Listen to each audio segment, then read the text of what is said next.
Big news on the environmental front, ladies and gentlemen.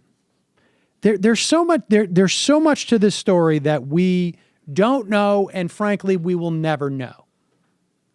It's just we're not going to know, and that's frustrating. It would be nice if there was a I don't know. It'd be nice if we ever got like a deep dive on this. I would read the book on this just to see how this works. I mean, it should be a small book, but nevertheless, Shell Oil has spent $7 billion on exploration in the waters off of Alaska. And it could take a hit of up to $4.1 billion for pulling out of the Chukchi Sea for the foreseeable future.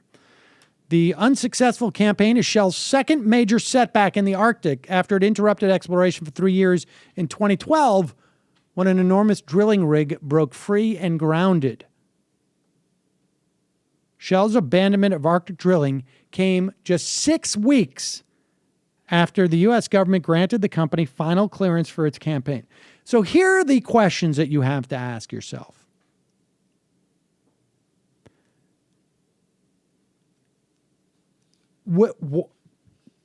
Why did Shell cease this exploration?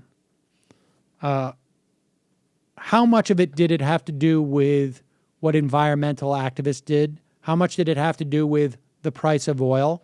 How much did it have to do with whether or not there's actually oil there? The other question is, did the Obama administration, when they granted the company basically the final clearance, the permit to go forward, did they know that Shell was prepared to pull out? I mean, there are fascinating questions here. There's a piece in The Guardian which says the company's has come under increasing pressure from shareholders worrying about the plunging share price and the cost of what so far has been a futile search in the Chukchi Sea. Shell has also privately made it clear it's taken back by the public protests against the drilling, which are threatening to seriously damage its reputation. Ben van Beurden, the chief executive, also said to be worried that the Arctic is undermining his attempts to influence the debate around climate change. He wants to argue that Shell has a strategy of building up gas Shell has a strategy of building up gas as a transitional fuel to pave the way to a lower carbon future. And the reason why his arguments that that's what Shell is doing, I've been skeptical, is partly because of the Arctic operations. Then you have also consultants who have argued that Arctic oil is too expensive to find and develop in either a low oil price environment or in a future world with a higher price on carbon emissions. In other words, when you see things like cap and trade being developed in China, it's inevitable that it's coming to the United States. Oil right now is at at least close to a record low, I think, in this millennium, past 15 years or so, pretty close.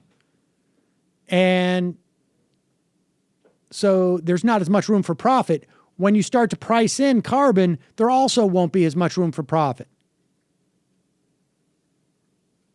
It's hard to know, but at the end of the day, it seems impossible to imagine that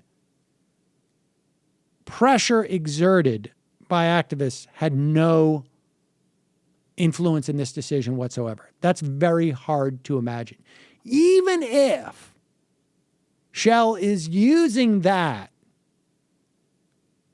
as an excuse to their board by saying, like, even if they're getting around and saying, like, look, we screwed up. There's no oil here that we can afford to pull out of the ground.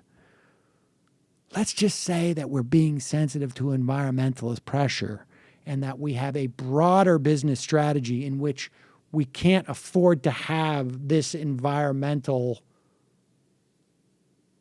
hit on our reputation. Even even if that's all the environmentalists have provided, which I would argue is probably not the case. I would imagine it's more than that. But even if that's all, if it helps Shell stop drilling in the Arctic, then I think we're in a better place than we were yesterday. So congratulations to those environmental activists, and congratulations to all of us. Congratulations.